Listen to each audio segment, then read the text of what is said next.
Hay muchos camaleones en la política, dicen una cosa en las plazas y otra cosa en la televisión. Candidato, usted no solo es el candidato más joven de la contienda electoral al día de hoy, sino que está bien preparado. ¿Por qué construir una campaña electoral desde el miedo y no con argumentos? Y yo lo que he dicho con claridad es que esta no es una elección por el miedo, ni influida por el miedo. Yo he dicho que superemos los debates anacrónicos de izquierda y derecha y miremos hacia adelante. Y por eso mi mayor orgullo es que no he apelado jamás a un ataque personal, ni en la precandidatura de mi partido, ni en la consulta, y no lo voy a hacer ahora. Mi decisión es soluciones, no agresiones. Usted fue alcalde de Bogotá, Gustavo, y lo único que yo lo vi a usted fue promover el odio de clases. ¿Usted no militó en un grupo que tenía por principio eliminar al otro para hacer política? Usted saca a colación mi pasado, como falta de coherencia, ¿no, señor? Aprenda primero de mi vida antes de criticarme. Fui concejal de Zipaquirá por elección popular. Desde esa edad, mis 21 años, confluí con los intereses populares, que no significa odio de clases. ¿Quién dijo que defender los intereses de la gente más necesitada es odio de clases? Así que ni desde mi militancia en el M19, ni desde mis 18 años cuando ingresé al ejercicio político, ni siendo alcalde de Bogotá, porque le llevaba a esos barrios que usted ve desde aquí, en esas montañas, el abrazo al señor de la tercera edad, la comida y los jardines infantiles a los niñitos que están en las calles, en esos barrios, jamás incentivé el odio. Precisamente ese discurso del odio lo que provoca es un cierre a la argumentación, es decir, la argumentación deja de ser el fin de la política.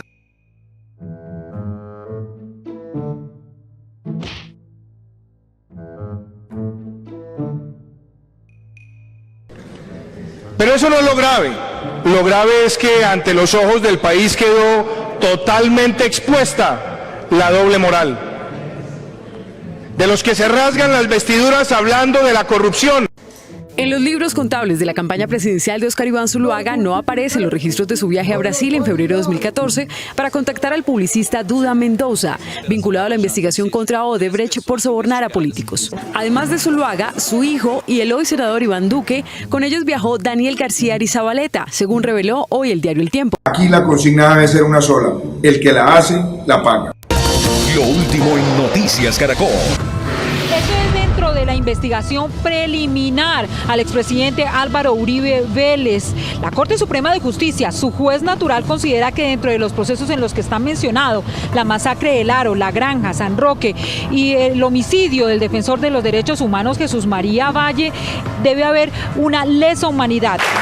Bueno, señor Duque, para nadie es un secreto que varios de sus copartidarios tienen muchas investigaciones encima. Le hablo específicamente del caso de Álvaro Uribe Vélez, quien tiene 276 investigaciones. Suponiendo que alguna de esas termine siendo culpable y suponiendo hipotéticamente que usted llegue a ser presidente, ¿cuál va a ser su accionar al respecto? Camila, yo conozco a Álvaro Uribe Vélez y puedo decir lo siguiente: yo creo ciegamente en la honorabilidad de él.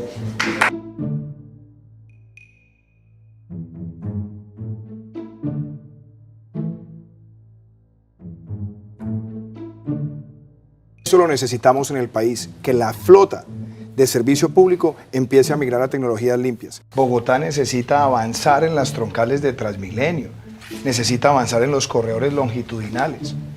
Pero el modelo de Transmilenio ha sido replicado en muchas ciudades del mundo. Y hablemos del número de personas que se benefician, que le están mejorando a muchas personas sus condiciones y su calidad de vida.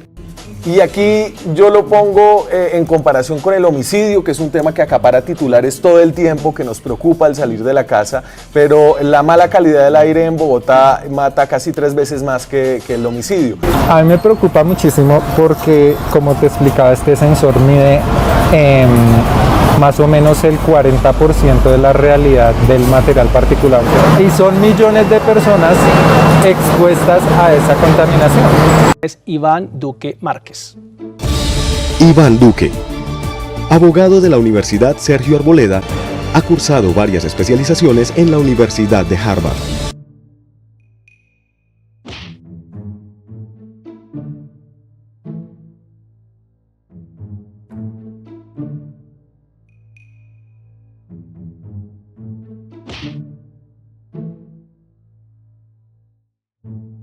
Yo quiero ser presidente de Colombia para reglamentar ese acto legislativo y evitar que la dosis personal siga siendo utilizada por los jíbaros para envenenar a los jóvenes colombianos. Pero este juramento del uribismo se contradice con el proyecto de ley que el 5 de octubre de 2016 radicó como autor el propio Iván Duque en el Congreso, junto a otros 12 compañeros de su bancada del Centro Democrático en la Cámara, en el que no solo se acepta la dosis personal de droga, sino que se refuerza.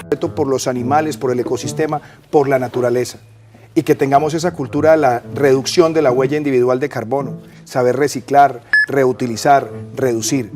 Y que en todos los territorios de nuestro país empecemos a formar la conciencia del ecoturismo, del bioturismo, de la protección de las cuencas, de la protección de los ríos y comprometerme que para el año 2022 Colombia sea un país libre de mercurio.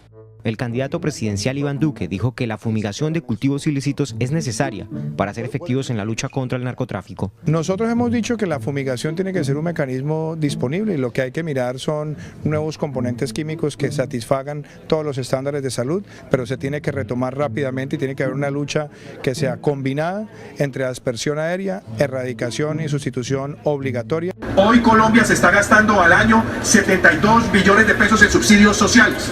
Esos son 5 metros de Bogotá al año en subsidios sociales. Por eso, aquí lo que se está haciendo es supremamente regresivo.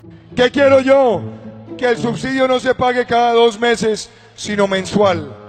Y que al finalizar nuestro gobierno le demos al adulto mayor 200.000 pesos mensuales.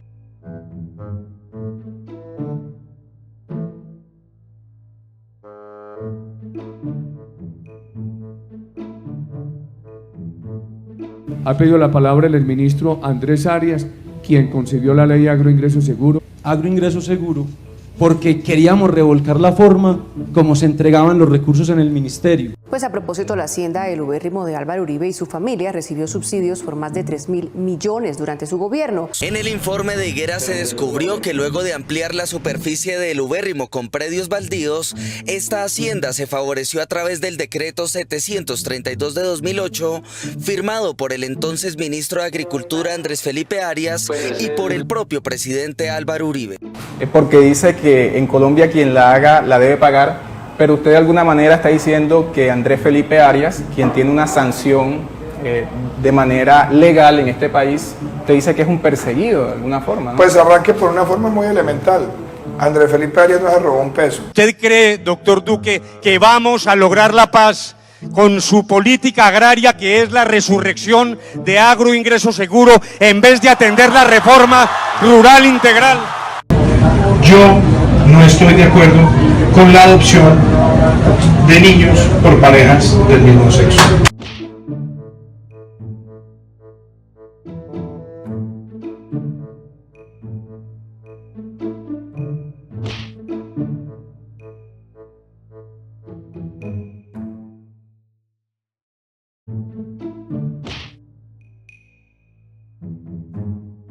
Cuando dicen que detrás de usted va a estar siempre la figura, la sombra del doctor Álvaro Uribe, que va a ser el que verdaderamente va a gobernar este país, ¿usted qué puede responder frente a eso? En cuanto a lo del presidente Uribe, yo nunca he tenido complejo de inferioridad en mi vida. El presidente Uribe es un gran colombiano.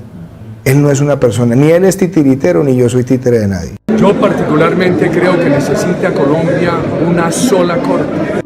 El debate polémico es si vale la pena que Colombia siga teniendo tantas altas cortes. Con esta frase, Iván Duque abrió el debate. El candidato presidencial del Centro Democrático cree que el país debería pasar de 4 a 1 corte y de paso reducir el número de magistrados que superan los 130. La propuesta fue blanco de críticas de otros candidatos a la presidencia.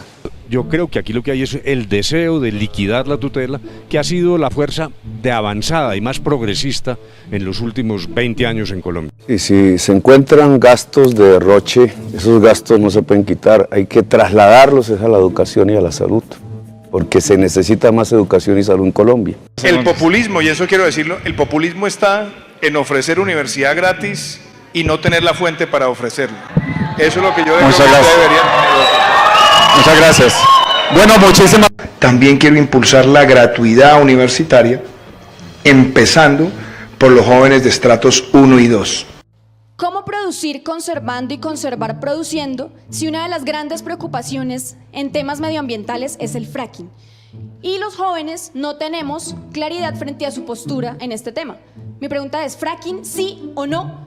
¿Y por qué? Pero además, si usted se compromete que la respuesta que nos dé el día de hoy la puede sostener en tal caso de que usted llegara a ser el presidente de la República de Colombia. Yo no voy a dejar que se haga un solo proyecto de fracking en Colombia. Yo no diría es que el fracking por sí es malo, no sirve, no, yo creo que hay que buscar esa racionalidad. La meta es llegar a 97 millones de toneladas de producción de carbón. Y hemos dicho que en níquel vamos a llegar a 48.000 toneladas en el año 2015. Ninguna de esas metas, señora viceministra, parece que se va a cumplir. Es más, la gran pregunta es si Colombia realmente le ha sacado provecho a su potencial.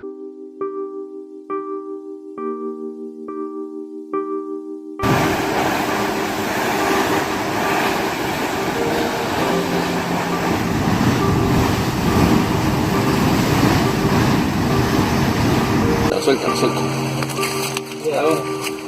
Queda como mata de coquetrol.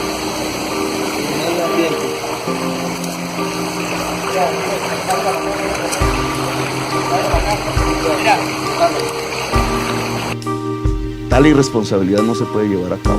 Así que en mi gobierno no va a haber fracking por el principio de precaución constitucional para cuidar la vida y el suelo y la riqueza del suelo, que es el agua, en la economía nacional.